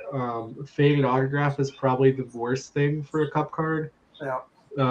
Like personally, like if it has a faded autograph, I probably won't go for it. Right. But for corners and edges, I don't really care. What about you, Calvin? I mean, you also are like, no, we've seen you break out 9.5s, I think, haven't we? Like, you've busted some. So where do you draw the line condition wise, where you're like, all right, I'm out? Yeah, I don't really care. For the most part, if it's like a ding corner, it depends how bad it has to be a really bad corner for me to care, or like a crease across the middle. Yeah. For the most part, I don't really care about the condition unless it's just, like what Mitch said, like if it's like really distracting and it's like it's gonna really bother me, like just owning this for a while, then I think that's it. But for the most part, like I don't really care unless it's just something brutal that just makes me like annoyed. Well, especially Pacific, right? We've talked about the card stock they've used. Those are prone to having edge wear on the back, especially. Mm-hmm. So you have to be able to overlook a lot of that stuff with those 90s cards for all you 90s collectors out there. All right. This is my friend Ryan. And none of you follow him, especially because he posts a bunch of personal stuff. Barely any baseball cards. But Ryan says, and this is definitely something I've seen, collectors hoarding low-numbered cards. Hey, look, I have all 5 of the red refractors. You know what I mean? Like, if there's a flurry out there, and I'm not giving Kendall a hard time because every patch is unique, but he's got all 4 of these like laundry tags from Pacific, or not, excuse me, from National Treasures or Dominion or whatever, or Panini Prime, and he'll have all 4 of the tags, and I'm like, oh no, like because it builds the whole tag of the jersey. Like, I get it, but I don't do that, and I just want to own one. So I don't know. Does that resonate with any of you guys, or is it just me being a whiner and wishing that some of those would not be held hostage? So, in my opinion, it's like a pet peeve of mine when people have that pet peeve, because Really? Oh. nobody is entitled to any card, Well, that, and right. if someone wants to collect all of the same card and they're gonna pay more than anyone else for those cards, then that's fine. And like that's just how they collect, and I don't see any problem with that. Like Right. you can collect however you want if like you're doing it the right way and you're being fair and you're just paying more than everyone else. Like I know a lot of people give crap. I think I can say crap to my buddy Leslie Snipes on Instagram because he hoards the 0607 Gordie Howe limited logos and the 1112 Wayne Gretzky limited logos. But in my opinion, like there's no reason why he can't do that. Like he was gonna pay more than anyone for those cards, Right. and that's what he likes, and that's what he wants to collect. I personally see no problem with that. I don't think anyone should feel like everyone deserves to have like a shot at a card. Like if you're not going to pay more money for it, then like collect something else. Right. Well, and I think too, it's just all those cards came out 10 years ago, 9, 8, 10 years ago. Of course, they didn't have a chance at them, so I'm not legit mad at all. It's cool to see them all together, but I think some people feel, I don't know if it's an entitlement or if it's just because if you didn't bid enough to get one of those, well, you bid like on 5 other cards that you could have not got to get that card, so I think it's, like what Dave is saying. Okay, if you want it, just bid more than me. Like, hi Calvin. Yeah. But he just like you're saying, right, Mitch? Like, especially cards that are coming out now, if they get on eBay, if it's out of 5 and you have 4 of them, and go for it. You gotta get outbid if somebody wants it more than you, type deal. So. Yeah, your buddy would definitely hate me because I'm I definitely. was just about to bring that up. I'm definitely with Mitch on that. Like, I don't know nobody collects Bargnani, but there's some rookie year hordes of him that I have, and people don't really know that I have. I have like 7 of 10 or like 6 of 10. One card I have 9 of the 10. Yeah. And then like it's crazy because people see that, right? Like, oh, out of 10. But I'm sorry, there's only one left out there. It's a 101 now. And again, like I'm not more like some people have way more money than me. I just like so some people can just go and buy everything, right? Like a lot of the stuff that I've found, especially for the players I collect, I've done a lot of research to find these cards through different avenues. So I'm definitely not gonna feel. I get it because if I'm on the other end, then I'm like desperate for that card. Yeah. But I definitely usually don't feel too bad, which is I know it's not very nice to say, but it is. I think we're different in that most of us, well, we want too many cards to do that anymore. I think it's if you're collecting somebody who's affordable. This is funny. I told Name, I'm like, you got to go for all 10. I told him that when he posted it. Yeah. Montour's my guy. What's that? Brandon Montour's been awesome for the Panthers this year. Mm-hmm. That's right. They're actually not doing too darn bad. We love all your commentary when we're in the group chat and they're playing a game. They're playing right now. I got the game up right now. All right. Verhage has 2 goals. Patrick watch. All right. All right. Awesome. But yeah, it's so tough because there's so many cards that we want. I can't imagine going for every Emerald Surge or something of Flurry. You know what I mean? Like, because I want Kendall to get one and I want somebody else to get one. So I guess it's just the mentality you collect. But you're right. You can go do it any way you want. Maybe you only collect Emerald Surges of your player, right? So then you go for every one. Carl's hockey cards. He said a couple we've already said, but he also said influencers pushing speculation. I don't know the last time that I've even heard of something like that. Anything ring a bell with you guys? I feel like hockey doesn't have a lot of that. No. Yeah, not hockey. You know, that's more in basketball and every other sport after that. Plus, I don't listen to all those accounts personally, so Yeah, it doesn't affect me. right. No, for sure.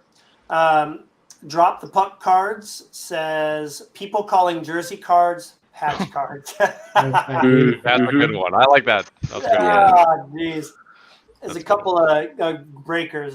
GP Sports Cards, I think, is one, and he'll be like, he'll pull up a jersey. Oh, what a sweet patch of Marc-Andre Fleury, and I'm like, bro, that's a napkin. Jersey is not a patch at all. But I think like COVID for like the COVID boom is when people started calling jersey cards patch cards for some reason. I remember like I was on the this is in 2020 like I was building this basketball card set and I was on the basketball card subreddit and then someone posted a jersey card and called it a patch and I said it wasn't a patch and I got like -20 downvotes. It's like an important distinction. I see it on Twitter all the time. on Twitter, it's brutal. Mitch, you gotta stop being so mean, dude. You're always out there not following people, telling people the truth, and pissing them off. Like you gotta be nicer, man. Come on. Yeah, look in the mirror, man. Either he's frozen or he's straight facing me because that's a great. Oh, he was frozen. I was like, dang, that was like a 10-second straight face. That was good. All right, so the last one we got in here is from Hockey Card Stories. Anybody follow Jakob at all? I think so. He's got an Oilers logo for his Instagram logo. I follow Hockey too many Card Stories. accounts. Let's see. Anyway, he says, and it's, Come on. I don't know. He must be bidding right now on that card. Oh no, there he goes. He's You're out. just struggling over there. He says mismatching jersey cards, different teams. So, like for instance, this, I don't care. I love this card. I don't give a fudge about it. So there's him in a Regulars Pens jersey. This is one that Kelvin sent me, but it's the Winter Classic patch right there. Does that bother anybody at all? Not so much. Not so much. I think it's No. more when it's a different team. Like when it's I can't think of an example. Like Zdeno Chara, I think his limited logos has Ottawa jerseys, right, Mitch? Okay. And he's pictured in Boston. I think you posted that recently. That's why it reminded me. Like again, the card is beautiful, but just that little like detail just kind of didn't take it away from me, like for me. But if that was like a Boston jersey, or even if he was in a Senators uniform, which wouldn't make sense for that year, but I think that would make it a perfect card. So, like, I understand that criticism, but I think from the company's perspective, like, if a player gets on a new team, they want an updated recent photo. Oh, for sure. I completely understand why. Yeah. Yeah, and they're not going to have time to get the jersey, a game-used jersey from that team. So I'd rather them have the updated photo. I don't care about if the jersey's mismatched as long as if it's game used, like that's fine to me. Yeah. Right. Yep. It's all preference too, right? Like. Yeah. I think it's not as big of a deal for me in hockey, especially because it doesn't happen to Fleury at all. Like I haven't seen a Chicago card with a Vegas patch on it. And I know Kelvin for sure does not own any patch cards that are not Devils. That is 100% true. He doesn't have a Blues patch card, I don't think. He only has autos. I would like to just have some fun with you. I wish I could buy you because it doesn't exist. But like, can you imagine a Brodeur Devils picture, but a Blues patch on it, or vice versa? Like that.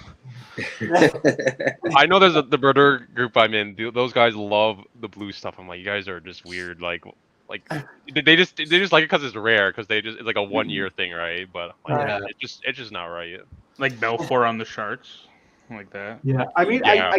I guess if it's a retired player, it's kind of less forgivable when you have the mismatched jersey and patch because it's like, if I would think that the company should have a good idea of like what jerseys they have when they're building the set, and if they're retired, they just use those pictures. I mean, I'm sure like I don't know as much about people building it, but it can't be that hard, I think. Right. Yeah, I don't know. It doesn't bother me too much. I will say though that when the like for Tyler Glass now, even though they're not game use, so it doesn't really matter. Panini does this a lot. They'll put him in like they'll put cards of him from last year, 2021 or 22, and he's got Pirates patches in his cards, but he's in a Tampa Bay Rays uni. Like, there's no way I would buy that card, even if it was a 1-on-1. Like yellow and black, it's like a completely different jersey. I mean, I guess it doesn't really matter, but it's just so like aesthetically, it just doesn't look good. So I typically pass over those easily. So I don't know. Guess it's not a huge deal. I do have a couple that are from like the Pirates logo, but you can't tell, from the what is like the Jolly Roger guy or whatever. But it's like part of the tag, like that. I like that go because it looks so cool. But Oh, I have a card. I just noticed it. I have one just Yeah. described as this. Scott Scott Gomez. Gomez, yeah, and then he has a Devils patch in it. Does it bother you at all? No, I mean I liked him on the Devils, so that doesn't bother me. But if Okay. anything, the him and the Canadians bother me, but that's okay. And the card is so awesome too. That looks amazing. So very nice. Well, we've shared a lot of our pet peeves, and I think as every collector, it's easy to sit here and focus on the negatives, but I think we all kind of focused on just some experiences that we are sharing because maybe other people haven't thought of them before and didn't think it was a big deal. But we're not saying we're right either. By the way, there's so many ways to do things, but there's definitely some standards to uphold. Kelvin shipped all the cards to me today. I'm like, dude, this guy always packages the cards so well. Lots of cardboard and painter's tape, and he everything always arrives safely. It might not get tracked correctly for a whole week, but you know what? It's going to make it safely. But no, I think there's always a few things that you should always stick to. And Instagram especially. Take the time to take really good photos. There's a meme that was sent out in the group that I will definitely not show on this podcast, but pretty much, I don't know if anyone remembers it. Somebody was taking a picture of something and getting the lighting Yeah. But that, in essence, that's exactly what we do. Have any of you guys have any of you taken more than 5 pictures to try to get the right photo of a card? 100%. Yes. I've gone outside, inside, other rooms. Like this thing here, like it's got a clip, but sometimes I unclip it and I'll get it at like 50 different angles just to get it perfect for that card, I have another pet peeve actually, now that you're bringing up those lights. Let's hear it. So some people post with their light. I don't own a light box, so I don't know how they all work. But sometimes people will post their light box pictures and say it's a graded card. You can see all the dots, like all the bulbs. Oh Yeah. I don't like that. I'll add to that. When you can tell it's a light box, when you can see the folds of where the back of it got put together, and the bottom is black, but the sides are white, and they take a picture and it's like the lighting might be okay, or a light box with terrible lighting. Like you can barely see the stinking card because they left the perfect fit sleeve and the front of the thing of the one touch on. It doesn't look good. No. Take the freaking card all the way out. That's You the bought a only way to light do it. box. Make the picture look good, for crying out loud. Why'd you waste your money? Natural lighting will always be king. There's nothing better than having really good lighting coming in from outside. The sun does better than anything else. So, you guys like when people post videos too, 10 seconds videos where they rotate the card? I hate it. Why? I hate it. Good, dude. Yeah, why? Why? I don't know. I don't. I honestly couldn't articulate why I hate it. Hey, look who made it here. I'll admit I mispronounced your name. So when I did read your pet peeve on here. So yeah, thanks for submitting that. Wait, can we ask him to clarify what he meant by his question? Yes. Or Yes. peeve, I mean? Do you remember what it was? Do you want me to look it back up? Yeah, it was when people try to tell you what they think your cards are worth. Yeah, in quotes. So what did you mean by that? We're thinking people are just what's the context? Because we were all laughing that somebody there's your card and they go, yeah, this is only worth $250 or something, completely out of left field. I don't think Platinum's coming out. I think if I remember on Hobby Insider, there's an Upper Deck employee that's on there. It's not Billy. And he said they want to get SB Game Used and Metal Universe out by the end of the month. So SB Game Used is in 2 weeks, and then Metal Universe is supposed to be on the 30th. So we'll all do our box break episode, but it'll probably be later. So that's gonna be fun. Anyways, yeah, no, that's so Mitch, sorry to cut you off there. Did you articulate why you don't like that, or is it just you want to see static photos in your feed and that's it? Yeah, I think I just want to see the front of the card. Like I don't need this. Like this doesn't do anything for me. How about those rotating ones, like that tape to tape post? Yeah, I just don't like it. Like I couldn't tell you why. Like it just don't like it. I did a few of those, and I felt like they got good responses because they show off different cards better than if you took a static photo, but I get it. Each their own, Actually, now that I'm thinking about it, I don't like it because when you're like scrolling through someone's like page, you the still frame of it won't always like show you what the card is, and then I have to like open it up and watch a video just to see what the card is, which is kind of annoying. So it's when they're not edited well, is what you're saying, right? Like if the thumbnail was of the card and it's best light, and then the video just shows the card only, and then it's over, that would be better. Yeah, that'd be okay. Can we get like a little like article, like Instagram rules according to Mitch? I want to. Oh, it'll be so long. That's just my own preference. It's not like a hobby foul. Right? No, I know. That's interesting to hear though. Here's what he said. So I should have clarified. I had a guy earlier messaging me about a card I'm not selling. He offered me a price, and I said no. And then he said, "Oh, it's only worth blank amount of dollars." Wow. Yeah. Like that Yeah, so I understand where he's coming because it's from. not worth much. That's a fight. Yeah. Understandable. No, that's definitely a hobby foul. If you're not selling the card and someone tells you that, they can go kick rocks for sure. Yeah, for sure. We all get these right throughout the year. Hey, I like the cards you have. Okay. All right. Thanks. Appreciate it. And then, of course, it gets followed up most of the time by, what will you sell this for? Like, I've been a little snippy. I've been like, where have I said I'm selling it? Anywhere. I don't know. Like, well, then it's not for sale. Like, you enjoy looking at them, but I don't know. That apparently must work with most people, right? Because that's why they keep trying it. Yeah. No, I don't think it works. I think they're maybe just, new people. Psychotic. Okay. Yeah, I don't know. Has anybody ever got a message with like a specific amount that somebody offered for something out of the blue? I'm just curious because that's never happened to me. Out of the blue? Yeah. No. Several times. All right, Mitch. What's the strangest or most ridiculous one? Like the lowest amount or something? Lowest. I mean, honestly, when people do that to me, they're usually very fair offers. Okay. Like probably more than they would sell for at auction. I can't say I've had like some random guy out of the blue like try to buy a card for me, like I said wasn't for sale, and then give me a huge low ball. I don't think I've had that happen. Like usually it's a big overpay, and I still say no, but they're usually very fair.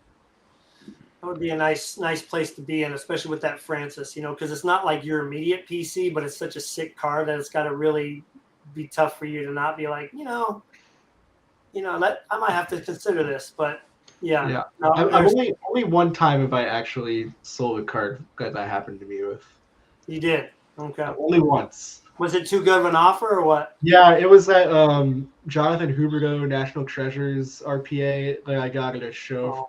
I paid $500 for it, and the guy messages me like, "Would you sell this card?" And I said no, and he follows it up with, "Well, can I just give you a number and then you can say yes or no?" And I'm like, okay.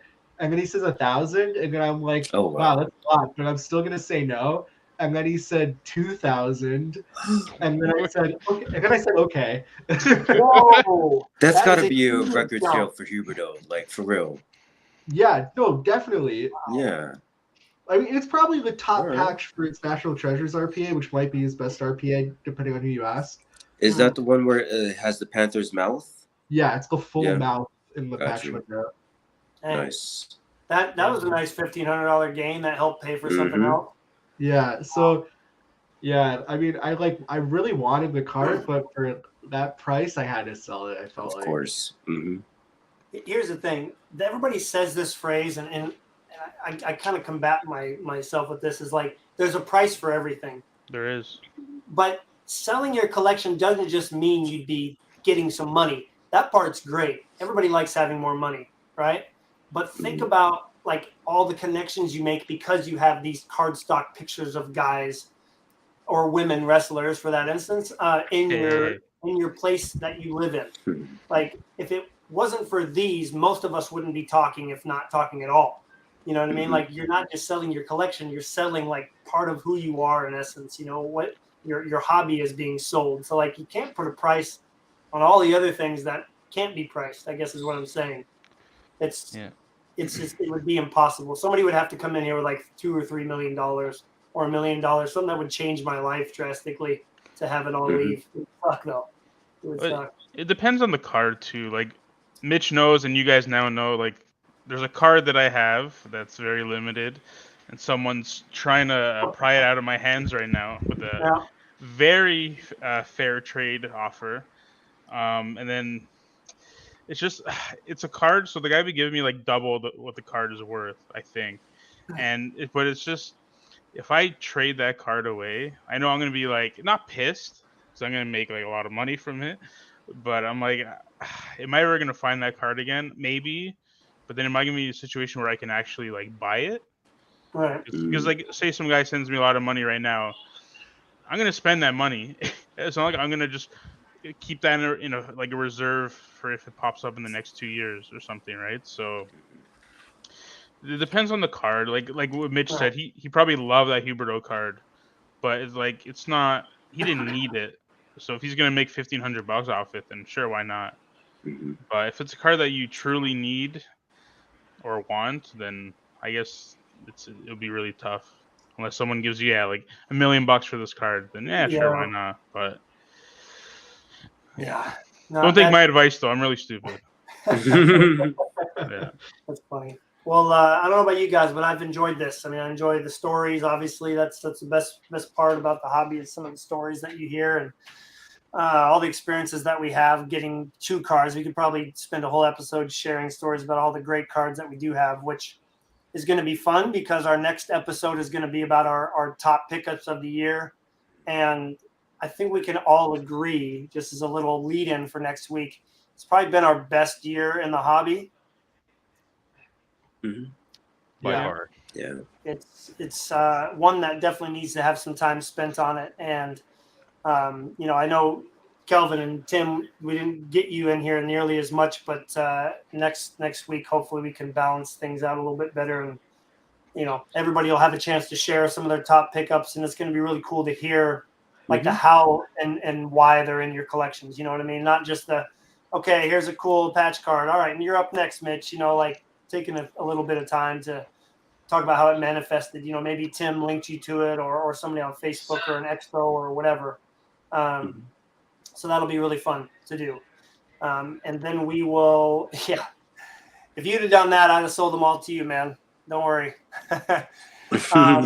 And then the episode after that, we're going to talk about kind of our goals for next year.